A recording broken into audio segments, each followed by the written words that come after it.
नमस्कार दोस्तों, स्वागत है आपका राजस्थान स्टडीज चैनल पर।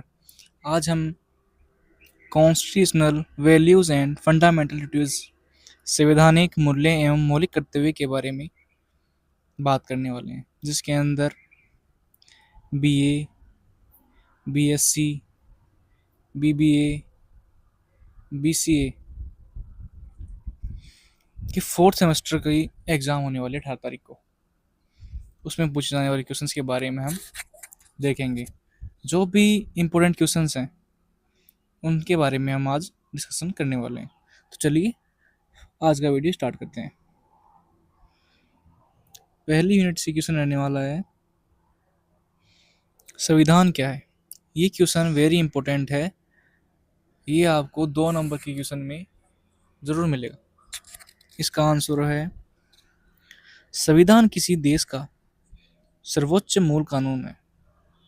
यह शासन की संरचना, सरकार के विभिन्न अंगों की शक्तियों, नागरिकों के अधिकारों तथा कर्तव्यों का निर्धारण करता है।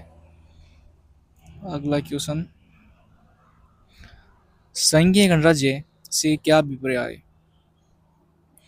ऐसी शासन व्यवस्था जिसमें संविधान द्वारा शक्तियों का विभाजन केंद्र और राज्यों के बीच किया गया है तथा राष्ट्राध्यक्ष वंशानुगत न होकर निर्वाचित हो, संघीय गणराज्य कहलाती है। ये जो क्वेश्चंस बता रहा हूँ ये यूनिट वाइज क्वेश्चंस हैं। हर यूनिट के अंदर जो इम्पोर्टेंट क्वेश्चंस हैं, शॉर्ट लॉन्ग, उनके बारे में हम डिस्कशन कर रहे हैं। अगला क्वेश्चन, क्वेश्चन नंबर 3, विधि का शासन क्या है। विधि का शासन का अर्थ है किसी देश में कानून सर्वोच्च है। कोई भी व्यक्ति, अधिकारी या शासन कानून से ऊपर नहीं है तथा सभी व्यक्ति कानून के समक्ष समान है। मतलब कि कानून के अंतर्गत सभी व्यक्ति समान है। इसमें मतलब कि जात पात का कोई भेदभाव नहीं है, समाज के अंदर होता है वैसे। अगर आपको ये पीडीएफ चाहिए तो आप नीचे दे गए डिस्क्रिप्शन बॉक्स में हम आपको व्हाट्सएप एंड टेलीग्राम चैनल दोनों का लिंक प्रोवाइड कराएंगे, जहाँ वहाँ से आप इसे डाउनलोड कर सकते हैं और लेटेस्ट अपडेट के लिए आप चैनल को ज्वाइन कर सकते हैं और हमारी इस चैनल को सब्सक्राइब भी कर सकते हैं। अगला क्वेश्चन, क्वेश्चन नंबर 4, शक्ति पृथक्करण से क्या तात्पर्य है। शासन की शक्तियों को विधायिका, कार्यपालिका और न्यायपालिका के बीच विभाजित करने की व्यवस्था को शक्ति पृथक्करण कहते हैं। जैसे कि शासन के अंदर जो शक्तियाँ होती हैं उन्हें हम किन किन जो तरीके हैं उन्हें डिवाइड करते हैं। इसका उद्देश्य किसी एक संस्था में शक्तियों के अधिकतक है केंद्रीकरण को रोकना है। जैसे कि दिल्ली है, सारी शक्तियाँ वहाँ पे नहीं दी गई, हर राज्य के लिए अलग अलग शक्तियाँ, जैसे राजस्थान में जयपुर हो गया, इस तरह से। अगला क्वेश्चन, संप्रभुता क्या है। राज्य की सर्वोच्च, स्वतंत्र और अंतिम निर्णय लेने की शक्ति को संप्रभुता कहते हैं। भारत अपने आंतरिक और बाहरी मामलों में पूर्णतः स्वतंत्र है। वो देश के अंदर के निर्णय और जो बाहरी इंटरनेशनल निर्णय हैं, जो निर्णय हैं, उन्हें लेने के लिए स्वतंत्र है। अगला क्वेश्चन, समाजवाद क्या है। समाजवाद ऐसी व्यवस्था है जिसका उद्देश्य सामाजिक और आर्थिक असमानताओं को कम करना, शोषण समाप्त करना तथा सभी नागरिकों को विकास के समान अवसर प्रदान करना है। अगला क्वेश्चन, लोकतंत्र का अर्थ स्पष्ट कीजिए। लोकतंत्र ऐसी शासन व्यवस्था है जिसमें शासन की अंतिम शक्ति है जनता में निहित होती है। जनता अपने प्रतिनिधियों को चुनाव करती है और उन्हीं के माध्यम से शासन में भाग लेती है, जैसे चुनाव वगैरह होते हैं जैसे। अगर आपको हमारे द्वारा बनाया गया पेड मॉडल पर बाय करना है तो आप इन जो दिए गए नंबर हैं इन पर आप व्हाट्सअप कर सकते हैं। मैसेज कर सकते हैं। बाकी जानकारी आप वहाँ से प्राप्त कर सकते हैं। हम इस पेट मॉडल पेपर के अंदर हम आपको 10 से 15 क्वेश्चन प्रोवाइड कराते हैं, जिसमें एग्ज़ाम में आने के चांस 60 टू 70% नंबरों के होते हैं। जैसे कि आप इन क्वेश्चंस को पढ़ लेंगे तो आप आराम से पास हो जाओगे, इसकी गारंटी हमारी रहती है।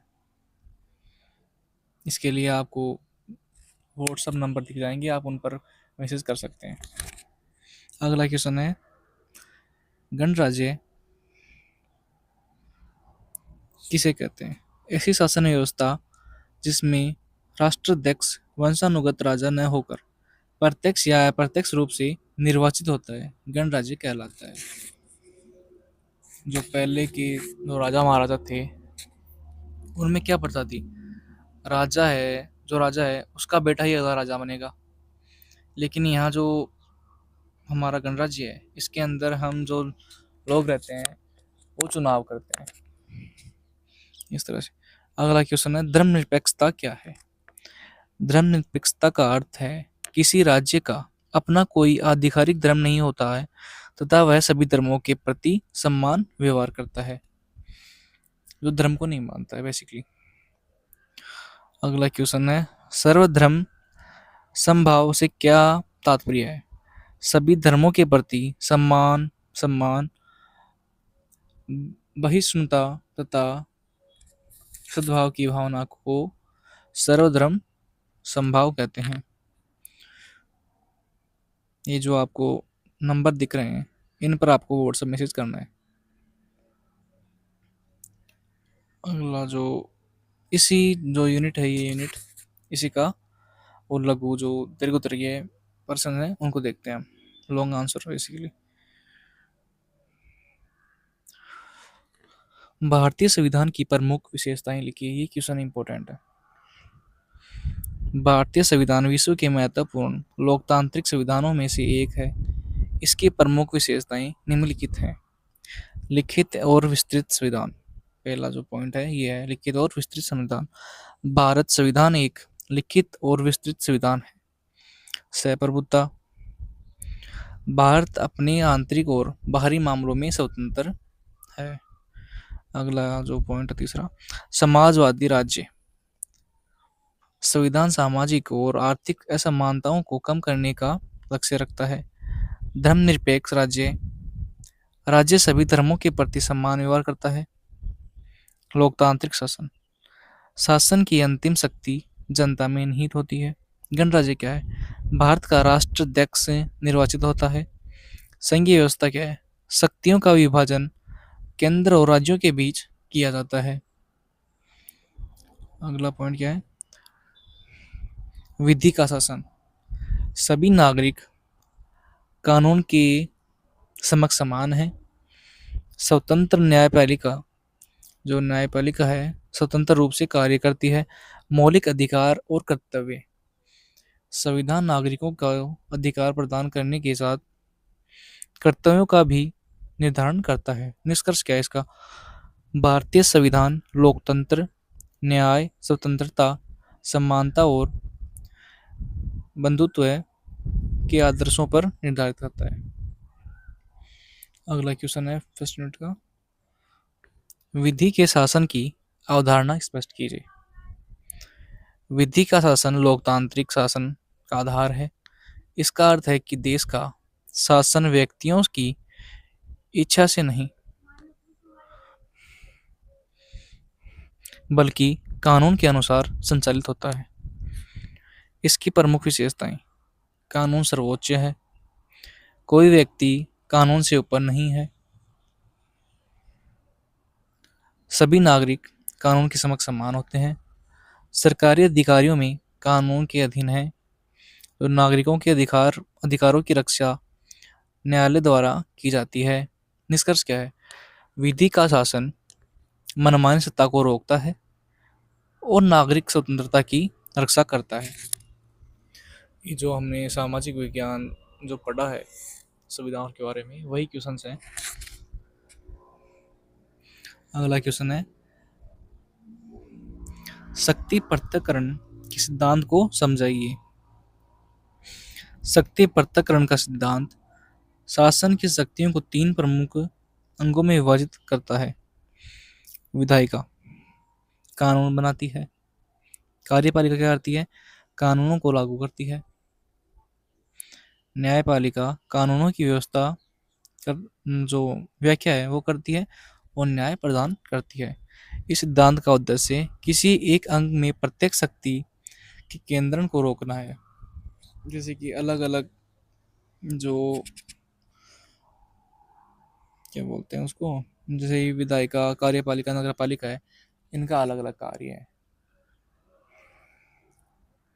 भारत में पूर्ण शक्ति पृथक्करण नहीं है, बल्कि नियंत्रण और संतुलन की व्यवस्था अपनाई गई है। निष्कर्ष, शक्ति पृथक्करण लोकतंत्र की रक्षा करता है और निष्पक्षता को रोकता है। अगला क्वेश्चन, सप्रभुता, समाजवाद, लोकतंत्र और गणराज्य की व्याख्या कीजिए। ये जो शॉर्ट सेशन हमने जो देखे थे वही है, बस इन्हें थोड़ा बड़े तरीके से लिखना है। सप्रभुता क्या है? जो भारत किसी बाहरी शक्ति के अधीन नहीं है, ये अपने निर्णय स्वतंत्र रूप से ले सकता है। सहप्रभुता। समाजवाद क्या है? इसका उद्देश्य सामाजिक और आर्थिक असमानता को कम करना और कल्याणकारी राज्य स्थापित करना है। समाजवाद जैसे जातिवाद वगैरह है, उसी के रिलेटेड की सुनेगी। लोकतंत्र क्या है? शासन की शक्ति जनता में निहित होती है। जनता चुनाव द्वारा अपने प्रतिनिधित्व चुनती है। गणराज्य क्या है? भारत का राष्ट्राध्यक्ष वंशानुगत राजा नहीं, बल्कि निर्वाचित राष्ट्रपति होता है। निष्कर्ष, ये चारों मूल्य भारतीय लोकतांत्रिक व्यवस्था के मूल आधार हैं। धर्मनिरपेक्षता और सर्वधर्म स्वभाव की व्याख्या कीजिए। धर्मनिरपेक्षता भारतीय संविधान का महत्वपूर्ण मूल्य है। इसका अर्थ है कि राज्य किसी एक धर्म को अपना राजधर्म नहीं मानता, उसके लिए सभी धर्म इक्वल है। इसकी प्रमुख विशेषताएं ये जो 4-5 है।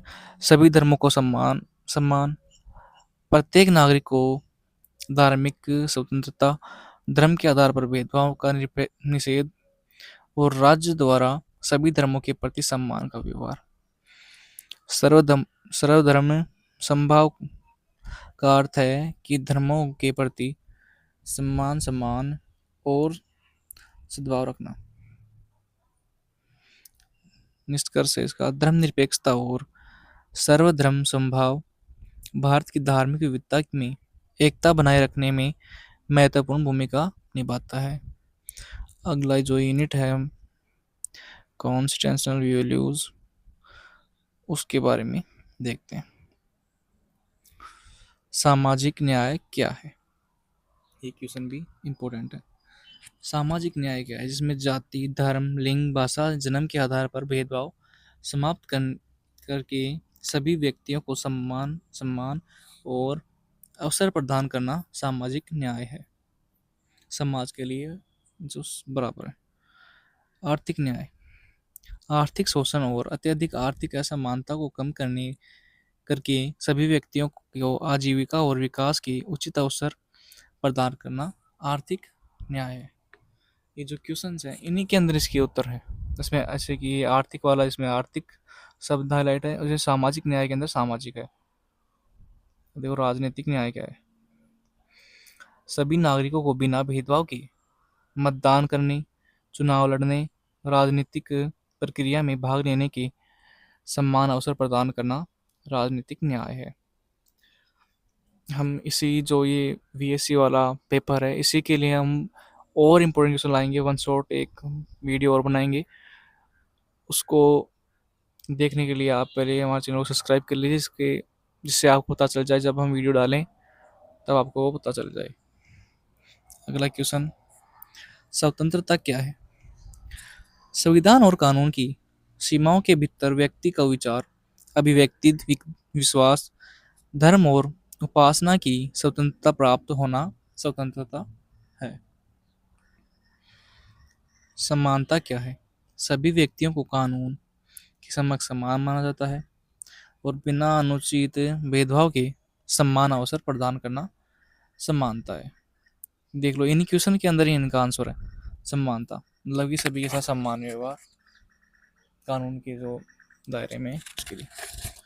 बंधुत्व से क्या तात्पर्य है? भाईचारा। बंधुत्व से मतलब फ्रेंडशिप, नागरिकों के बीच भाईचारे, परस्पर सम्मान, सहयोग, राष्ट्रीय एकता की भावना को बंधुत्व कहते हैं।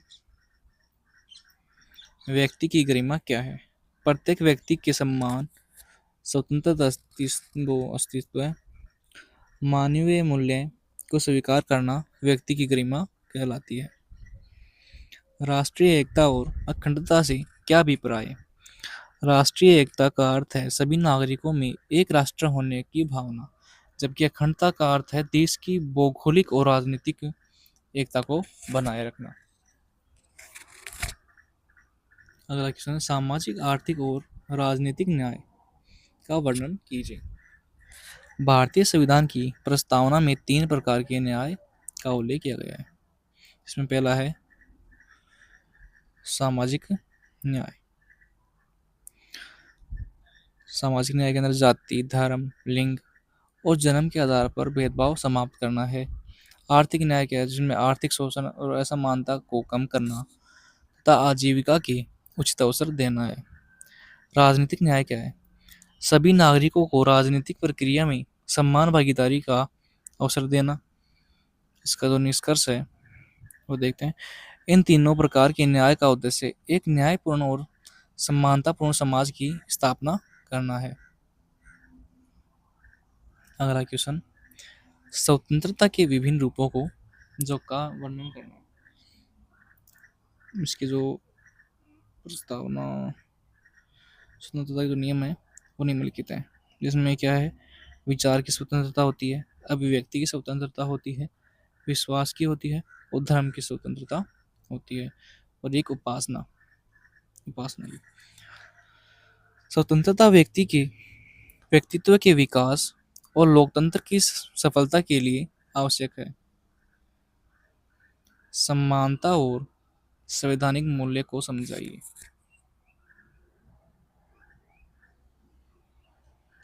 जो समानता है, समानता लोकतंत्र का आधार है। इसका अर्थ है कि सभी नागरिकों, जो नागरिक कानून के समक्ष समान है। समानता की प्रमुख विशेषताएं क्या हैं? कानून के समक्ष सम्मान, कानूनों का सम्मान, संरक्षण और अनुचित जो भेदभाव है उसका निषेध, जो विरोध है, और सार्वजनिक रोजगार के समान अवसर, सामाजिक समानता की स्थापना। निष्कर्ष क्या है? समानता व्यक्ति की गरिमा और सामाजिक न्याय की स्थापना के लिए आवश्यक होती है। अगला क्वेश्चन, बंधुत्व है व्यक्ति की गरिमा तथा राष्ट्रीय एकता और अखंडता के संबंध को समझाना है। बंधुत्व का अर्थ नागरिक के बीच भाईचारा और परस्पर सम्मान है। बंधुत्व के बारे में देखते हैं। व्यक्ति की गरिमा की रक्षा करता है, सामाजिक भेदभाव को कम करता है, नागरिकों में सहयोग की भावना विकसित करता है, राष्ट्रीय एकता को मजबूत करता है, देश की अखंडता बनाए रखने में सहायक होता है। निष्कर्ष क्या है? बंधुत्व के बिना स्वतंत्रता और समानता वास्तविक उद्देश्य प्राप्त नहीं किया जा सकता। अगला क्वेश्चन, 28 नंबर का क्वेश्चन है, भारतीय संविधान के प्रमुख संवैधानिक मूल्यों का विस्तार से वर्णन करना है। पहला है संप्रभुता। भारत पूर्ण रूप से स्वतंत्र राष्ट्र है। समाजवाद क्या है? सामाजिक और आर्थिक असमानता को कम करता है। लोकतंत्र क्या है? शासन की शक्ति जनता में निहित होती है। गणराज्य, राष्ट्राध्यक्ष का निर्वाचन होता है। धर्मनिरपेक्ष क्या है? सभी धर्मों के प्रति सम्मान व्यवहार। न्याय क्या है? सामाजिक, आर्थिक और राजनीतिक न्याय। और जो सादा पॉइंट स्वतंत्रता है, विचार, अभिव्यक्ति, विश्वास, धर्म और उपासना की स्वतंत्रता। समानता, कानून के समक्ष समानता और सम्मान अवसर। बंधुत्व, भाईचारा, व्यक्ति की गरिमा और राष्ट्रीय एकता। इन जो ये नाम है, इन्हीं के अंदर इनका आंसर है। चलिए निष्कर्ष देखते हैं इसका। ये मूल्य भारतीय लोकतंत्र की आत्मा और एक न्यायपूर्ण समाज की स्थापना का मार्ग दिखाते हैं। जैसे आपकी मेन एग्ज़ाम जो मेन सब्जेक्ट हैं, अगर आप उनको ज़्यादा बिना पढ़े पास होना चाहते हैं तो आप हमारे पेड मॉडल पर बाय कर सकते हैं, जिनमें हम आपको 10 से 15 क्वेश्चन प्रोवाइड कराते हैं। उन्हीं में से क्वेश्चंस आने वाले हैं और जो क्वेश्चन हम बताते हैं वही आते हैं, चाहे आप पेपर बाय करके देख सकते हैं। पेपर बाय करने के लिए ये जो स्क्रीन पर नंबर दिख रहे हैं उन पर आपको व्हाट्सएप पर मैसेज करना है। चलिए अगला क्वेश्चन देखते हैं। यूनिट थर्ड है, मौलिक कर्तव्य क्या है। संविधान के अनुच्छेद 51 में नागरिकों के लिए निर्धारित राष्ट्रीय नैतिक और सामाजिक दायित्वों को मौलिक कर्तव्य कहते हैं। मौलिक कर्तव्यों का महत्व क्या है।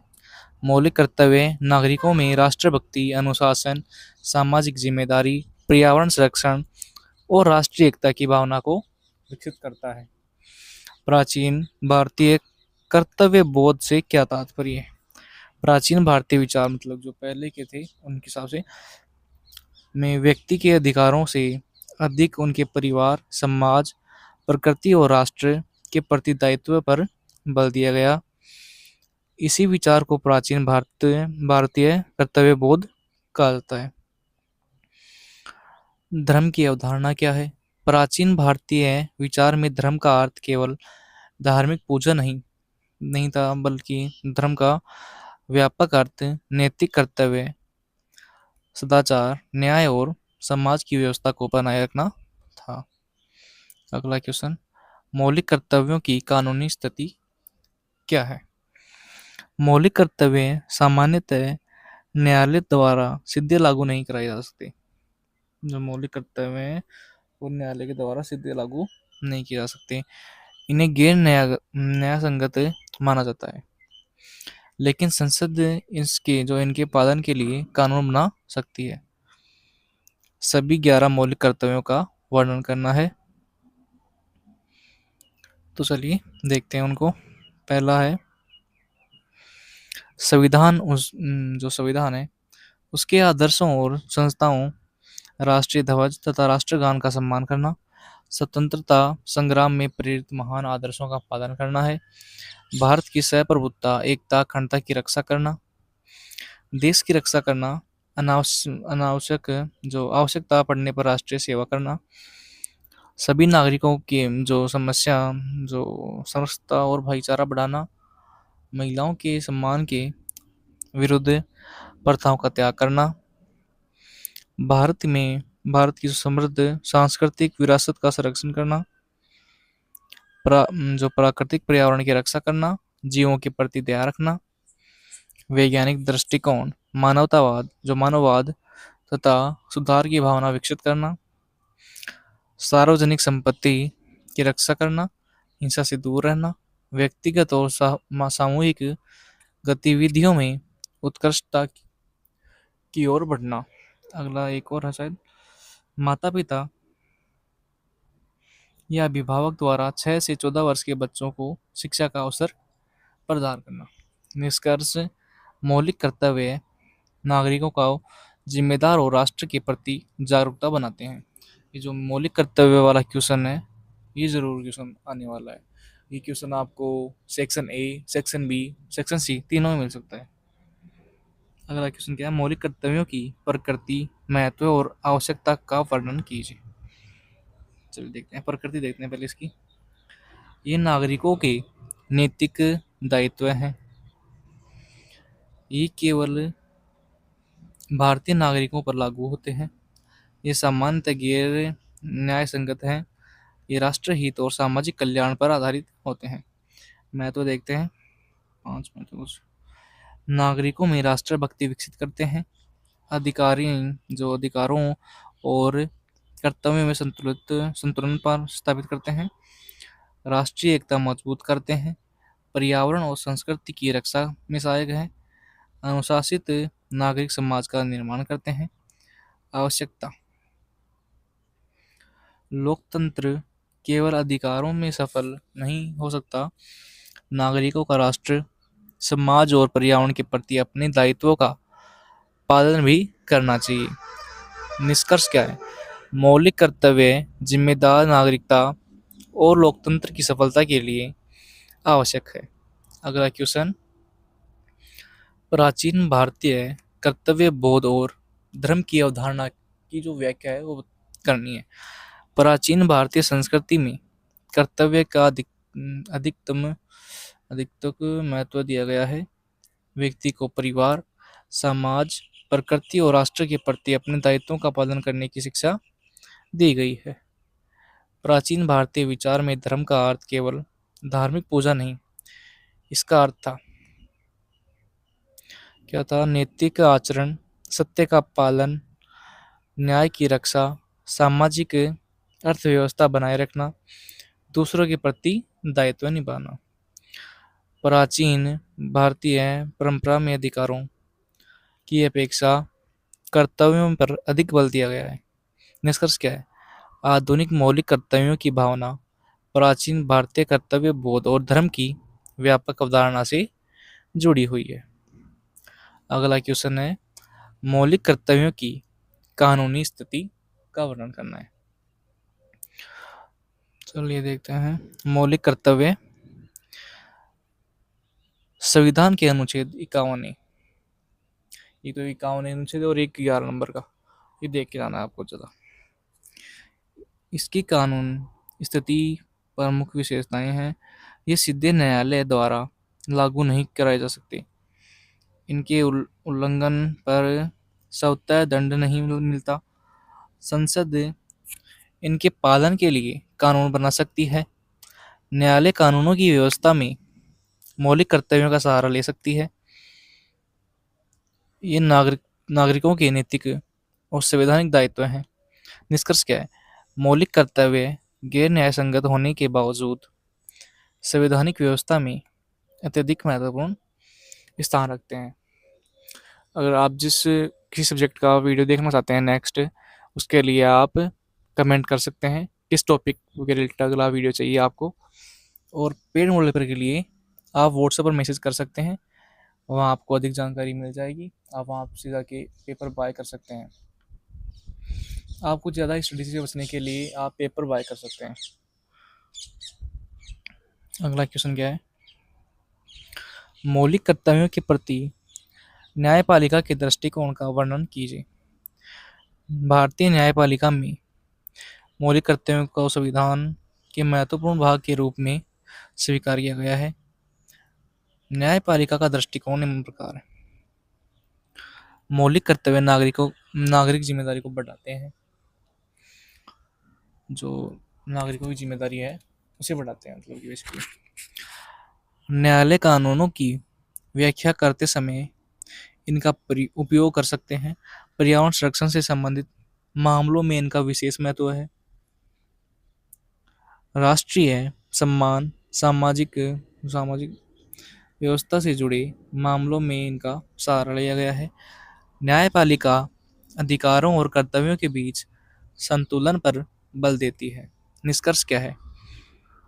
न्यायपालिका में मौलिक कर्तव्यों को संवैधानिक मूल्यों की रक्षा का महत्वपूर्ण साधन माना गया है। अगला क्वेश्चन कौन सा है? मौलिक अधिकार और मौलिक कर्तव्य एक दूसरे के पूरक हैं, व्याख्या कीजिए। मौलिक अधिकार नागरिकों की स्वतंत्रता सुरक्षा प्रदान करते हैं, जबकि मौलिक कर्तव्य क्या है? उन्हें समाज और राष्ट्र के प्रति जिम्मेदार बनाते हैं। तो ये देखो, ये क्वेश्चन है, उसी के अंदर इनका आंसर है। तो कर्तव्य क्या है? मौलिक कर्तव्य समाज और राष्ट्र के प्रति जिम्मेदार दिखाते हैं। और मौलिक अधिकार क्या है? हमारी स्वतंत्रता और सुरक्षा प्रदान करते हैं, ये हमें करते हैं। चलिए दोनों के बीच अंतर देखते हैं। अधिकारों के साथ जिम्मेदारी भी आवश्यक है। एक व्यक्ति का अधिकार दूसरे व्यक्ति का कर्तव्य बन जाता है। कर्तव्यों का पालन दूसरों के अधिकारों की रक्षा करता है। अधिकार व्यक्ति के विकास के लिए तथा कर्तव्य समाज कल्याण के लिए होता है। दोनों लोकतंत्र की सफलता के लिए आवश्यक है। निष्कर्ष क्या है? निष्कर्ष, अधिकार और कर्तव्य एक ही सिक्के के दो पहलू हैं। दोनों के संतुलन से ही एक जिम्मेदार और लोकतांत्रिक समाज का निर्णय होता है। अब जो टॉप 10 क्वेश्चन इनमें से जो निकल के आ रहे हैं, आपको उनके बारे में बता दूं। जो मैंने क्वेश्चन आपको बताए हैं उन्हें आपको एक बार देखना है। जो मैं क्वेश्चन बताने वाला हूँ टॉप 10, इन्हीं में से जो क्वेश्चन आने के चांसेस हैं वो मैं आपको बताता हूँ। इन्हें बताने से पहले मैं आपको जो पेड मोड पेपर है इसके बारे में बता दूँ। हम पेपर के अंदर 10 से 15 क्वेश्चन आपको प्रोवाइड करेंगे। जो एक पेपर की जो आप मेन पेपर लेते हैं उसकी प्राइस 199 रहने वाली है। ये इतनी इसलिए है क्योंकि जब आपका पेपर बैक रहता है तो आप रीचेक का फॉर्म लगाते हैं। इसके अंदर आपको आपकी कॉस्ट है तो 500 रुपये पड़ती है। अगर आप मान लीजिए इसी में पास नहीं होते हैं तो आपको री एग्ज़ाम देनी पड़ेगी। इसके लिए आपको 500 रुपये और देने पड़ेंगे। टोटल खर्चा आपका 1000 रुपये आएगा। इस 1000 रुपये से बचने के लिए आप 199 रुपये का एक पेपर हमसे बाय कर सकते हैं। हमसे जब आप पेपर बाय करेंगे तो आपको हम पास कराने की गारंटी हमारी रहेगी। जो हम आपको क्वेश्चन देंगे उसी में से आप आराम से पास हो जाओगे। चलिए अगला क्वेश्चन। और जो आपको ये पीडीएफ वगैरह चाहिए तो आप हमारे व्हाट्सएप और टेलीग्राम चैनल को ज्वाइन कर सकते हैं। जो डिस्क्रिप्शन बॉक्स है इसके अंदर हमने आपको व्हाट्सएप और टेलीग्राम चैनल का लिंक दे रखा है। आप उसे ज्वाइन कर सकते हैं। और वहाँ हम आपको वहाँ पे जो लेटेस्ट अपडेट आती है पीडीएससी की वो वहाँ पे प्रोवाइड कराते हैं। उस चैनल को सब्सक्राइब करना मत भूलना। 2026 exam VSC top 10 important questions theory के जो क्वेश्चंस हैं उनके बारे में देखते हैं। पहला क्वेश्चन रहने वाला है आपका, सभी 11 मौलिक कर्तव्यों का विस्तार से आपको वर्णन करना है। ये क्वेश्चन इम्पोर्टेंट है। भारतीय संविधान की प्रमुख संवैधानिक मूल्यों का वर्णन करना है। जो संवैधानिक मूल्य हैं इनके बारे में आपको बताना है। सामाजिक, आर्थिक और राजनीतिक न्याय की व्याख्या आपको करनी है। सहप्रभुता, समाजवाद, लोकतंत्र और गणराज्य समझाने हैं आपको। जो मैं क्वेश्चन बता रहा हूँ ये इंपॉर्टेंट क्वेश्चन है क्योंकि ये क्वेश्चन मैंने आपको ऊपर बता दिए हैं।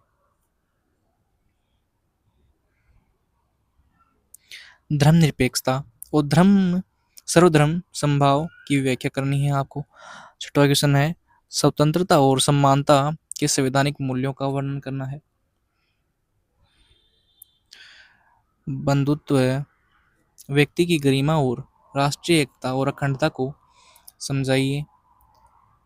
आठवां क्वेश्चन, प्राचीन भारतीय कर्तव्य बोध और धर्म की अवधारणा को समझाना है। नौवां क्वेश्चन है, मौलिक कर्तव्यों की कानूनी स्थिति का वर्णन करना है। 10वां क्वेश्चन है, मौलिक कर्तव्यों के प्रति न्यायपालिका के दृष्टिकोण को समझाना है। अगर आपको इनके आंसर की पीडीएफ चाहिए तो आप टेलीग्राम और व्हाट्सएप चैनल पर देख सकते हैं और आप उस चैनल को ज्वाइन कर लीजिए। और अगर आपको पेड मॉडल पर चाहिए मेन सब्जेक्ट के तो आप दिए गए नंबर पर व्हाट्सएप पर मैसेज कर सकते हैं। वहाँ से अधिक जानकारी प्राप्त कर सकते हैं। और अगले जो इसी टॉपिक पर एक लॉन्ग वीडियो और डालना है अभी, उसको आपको जल्दी से देखने के लिए आप हमारे चैनल को सब्सक्राइब कर सकते हैं जिससे वीडियो डालने के बाद आपको नोटिफिकेशन प्राप्त हो जाए। और बाकी जानकारी हम आपको व्हाट्सएप और टेलीग्राम चैनल दोनों पर प्रोवाइड कराते हैं। मिलते हैं नेक्स्ट वीडियो के अंदर। धन्यवाद। Best of luck.